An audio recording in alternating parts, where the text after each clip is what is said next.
매일 최소 10시간에서 12시간 정도의 공부 시간을 암기력과 조금 의지? 결국에는 암기 소금물은 넘기셨나요? 안 넘기고 소금물 안 넘기는데 그래? 뭐랄까? 소금으로 넘겼어 언니. 네, 슬기로운 직업생활 CPA를 만나보았다 시간입니다. 이번에는 갓 합격한 두 분을 이렇게 모셨는데요. 두 분 자기소개 부탁드릴게요. 안녕하세요. 저는 제59회 공인회계사 시험 합격자 이예린입니다. 네, 안녕하세요. 저도 제59회 공인회계사 시험 합격자 김다정입니다. 네, 공인회계사라는 말은 많이들 좀 들어봤을 것 같은데 CPA 하면 좀 생소하거든요. CPA가 무슨 뜻인가요? CPA는 Certified Public Accountant의 약자로 말 그대로 공인회계사라는 뜻입니다. 네, 그리고 두 분은 이 CPA를 선택하신 이유가 어떻게 되세요? 저는 조금 많은 분들이 공감을 하실 수도 있는데 제가 경영학과를 복수 전공하기 위해서 수강했던 회계정보원리라는 과목을 수강하면서 회계가 굉장히 재미있었고 교수님도 칭찬을 많이 해주셔서 제 적성에 맞는 줄 알고 진입을 하게 됐습니다. 저는 특별한 이유는 없는데 제가 이과여서 사실 회계사가 무슨 직업인지 잘 모르고 있다가 골프 동아리에 들어갔는데 거기서 이제 회계사 분을 뵈가지고 이제 회계사가 무엇을 하는 직업인지 찾아보다가 제 적성에 맞는 것 같아서 되게 과감하게 진입을 했습니다. 그럼 두 분은 원래는 무슨 과인데 진입을 이렇게 하셨나요? 저는 통계학과입니다. 저는 의류산업학과입니다. 의류산업학과는 문과인가요? 네, 문과입니다. 통계학과는 보통 문과인 학교가 많은데 저희 학교는 이과로 자연대 계열에 있습니다. 그래도 다정님보다는 예리님이 더 원전공으로서는 유리하셨을 것 같은데 사실 이 시험 자체가 전공에 그렇게 큰 관여를 받는 것 같지는 않습니다. 보통 옛날에는 상경 계열 분들이 되게 많았는데 요즘에는 비상경 계열 분들이 많아지고 있는 추세라서 전공에 따라서 유리하고 불리하고는 없는 것 같습니다. 그래도 어떤 과가 전공이 좀 더 도움이 된다. 제가 고시반에서 공부를 했는데 아무래도 대부분이 경영 경제 계열이셨고 저도 비상경 계열이지만 그래도 국문과나 미대 분들도 조금 많이 계셨습니다. 그렇다면은 회계사, 공인회계사가 되는 과정에 대해서 또 설명 부탁드릴게요. 먼저 원서 지원 조건을 충족을 시켜야 돼서 학점 이수랑 영어 성적 제출을 해야 되고요. 그 다음에 이제 1차 시험을 합격을 하고 2차 시험을 칠 수 있는 기회가 주어집니다. 그래서 2차 시험을 2년 안에 붙으면 최종 합격하게 됩니다. 그 후에 회계법인에 들어가서 한 수습기간 2년 정도를 거치면 등록 회계사가 되는 걸로 알고 있습니다. 아까 말씀하신 이수 학점이랑 영어 커트라인? 그건 어떻게 되나요? 이번에 개정이 돼가지고 원래는 회계세무 과목이 12학점, 그 다음에 경영학 9학점, 경제학 3학점 이렇게 이수를 했어야 됐는데 이제 경영학 9학점이 6학점으로 줄어들고 IT 과목을 3학점 이수를 해야 되는 걸로 바뀌었습니다. 공인회계사인데 IT 네, 요즘에는 IT랑 많이 결합을 해서 그 부분도 많이 중요하게 여기는 것 같습니다. 영어 점수는 어떻게 돼야 돼요? 영어 점수는 토익 700점, 그 다음에 탭스가 340점인가 그렇게 넘으면 되는 걸로 알고 있습니다. 영어는 그렇게 부담되지 네, 않아요. 맞아요. 그리고 등록회계사라고 또 말씀을 하셨는데 이게 등록회계사라는 거를 꼭 해야 되는 거죠? 아무래도 이제 공인회계사 협회에 등록이 되려면 특정 시간 교육을 이수하고 또 시험도 치르고 나서 등록이 돼야지 이제 개업도 할 수 있고 자유롭게 회계사 활동을 할 수 있기 때문에 수습 회계사에서 등록 회계사를 거치는 과정이 꼭 필요하다고 볼 수 있습니다. 그리고 연봉 같은 경우에도 수습회계사는 어쨌든 수습기간이기 때문에 등록 회계사가 돼야지 연봉 같은 것도 보통 아시는 그런 회계사 연봉 수준으로 되는 걸로 알고 있습니다. 그럼 수습 때 연봉은 어떻게 되나요? 저희가 아직 잘 몰라요. 근데 알긴 아는데 너무 법인마다 달라가지고. 그래요? 네. 그리고 네, 성과급도 다 다르고 이래서. 근데 아마 쳐보시면 나오는 그 숫자 그대로일 거예요. 공인회계사 시험에 붙기가 굉장히 어려운 걸로 알고 있는데 어떤 과정을 헤쳐나가야 합격할 수 있나요? 먼저 원서 지원 자격을 갖춰야 돼서 학점 이수나 그리고 영어 성적을 제출을 해야 됩니다.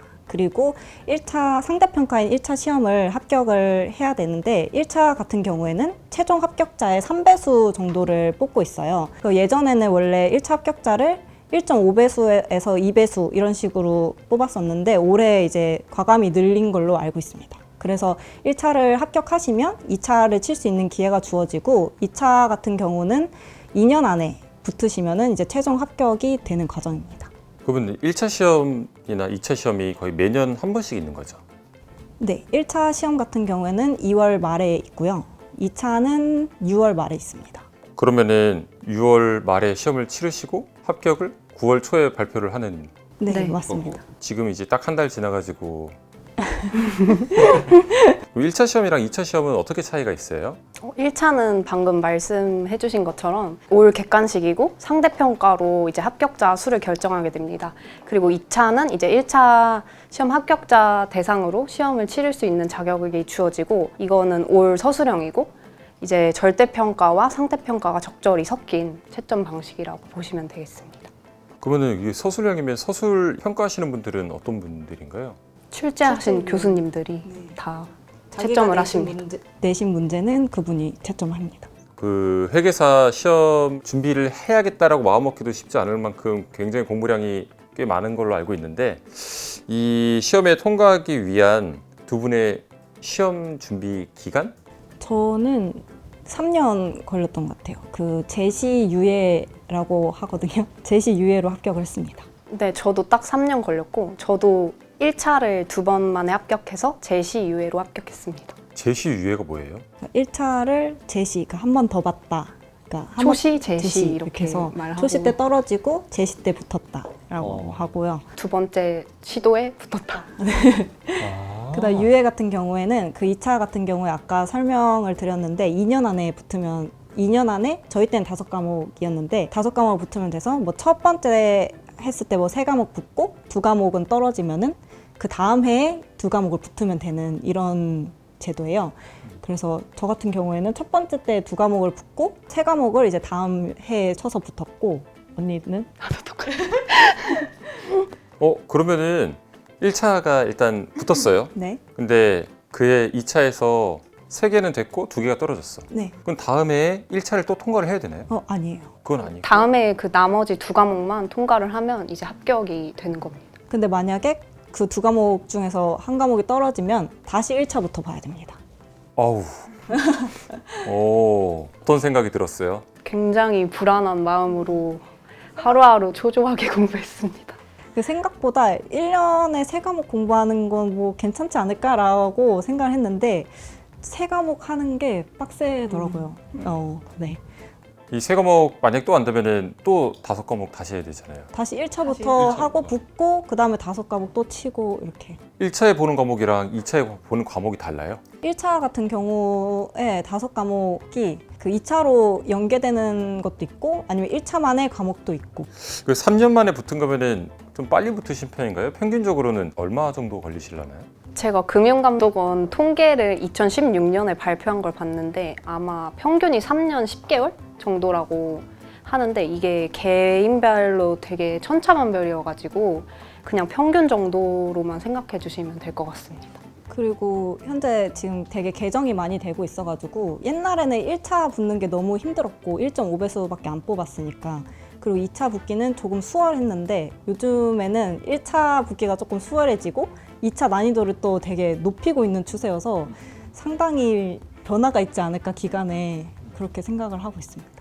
공인회계사 시험이 어려울 것 같은데 시험의 난이도는 어떻게 되는 것 같나요? 뭔가 꾸준히 공부를 해 오셨던 분들을 기준으로 말씀을 드려보면 물론 난이도가 어려운 편은 맞으나 약간 죽었다 깨어나도 이해가 안 돼. 약간 이런 수준의 개념은 아닌 것 같아요. 물론 어렵기는 합니다. 근데 양이 너무 많아서 양이 진짜 너무너무 많아서 전체적인 난이도가 확 올라가는 느낌인 것 같아요. 그리고 조금 덧붙이자면 이게 연도마다 난이도가 너무 달라서 과목별로도 다르고 이제 출제 교수님이 바뀌면은 또 성향도 바뀌어가지고 아마 그런 점에서 조금 어려움이 있었습니다.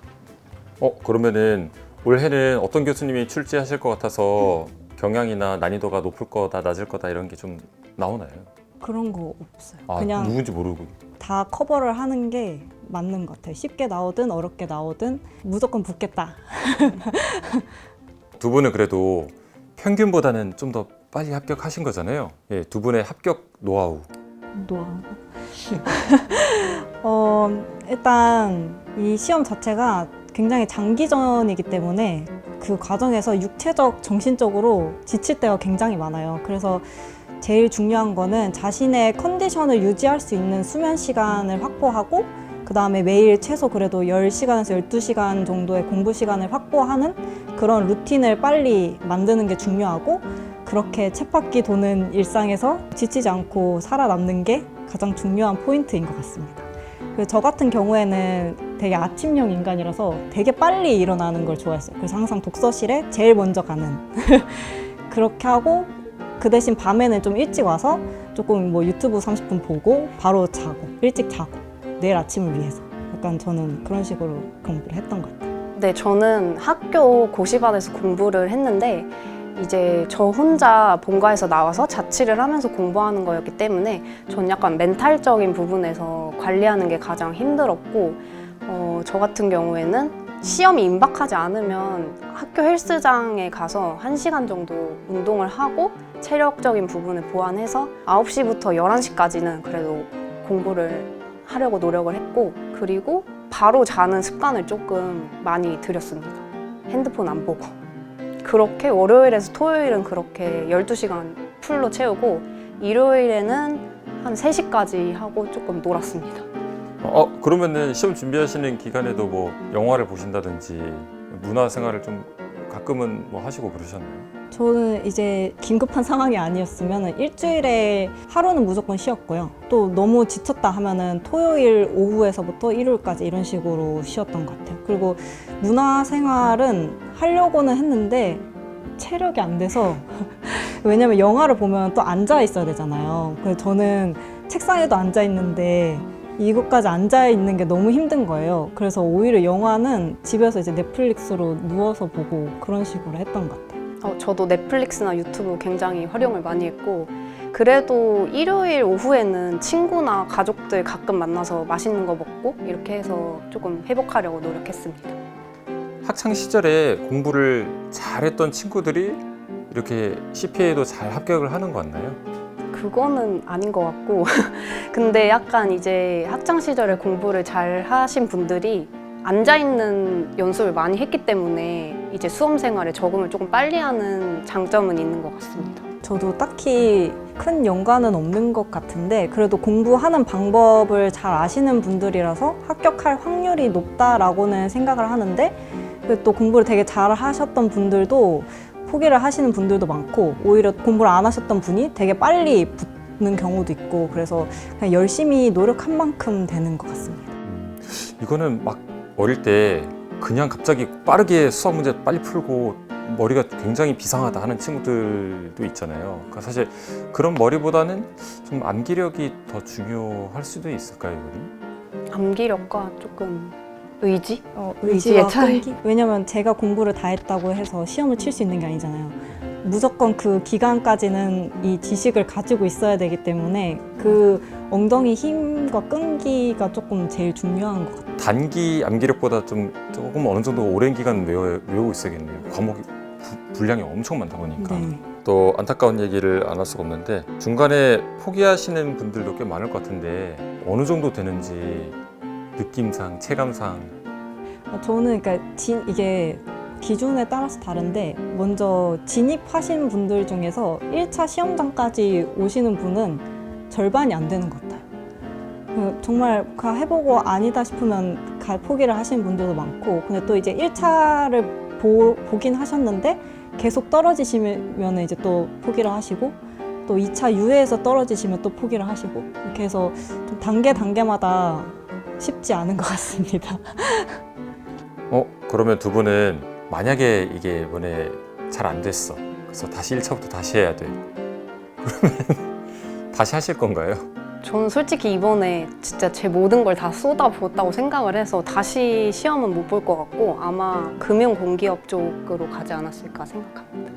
저는 제가 다시 볼까 봐 아예 그 보통 3유에 하면은 1차 불안하니까 1차를 좀 다시 쳐놔요. 그렇게 하시는 분, 뭐 4유에나 5유에이신 분들은 또 이제 1차를 그냥 까먹기 전에 다시 한번 쳐놓으신 그런 식으로 많이 하시는데 저는 이제 다시 할까봐 그냥 1차도 다시 안 쳤어요.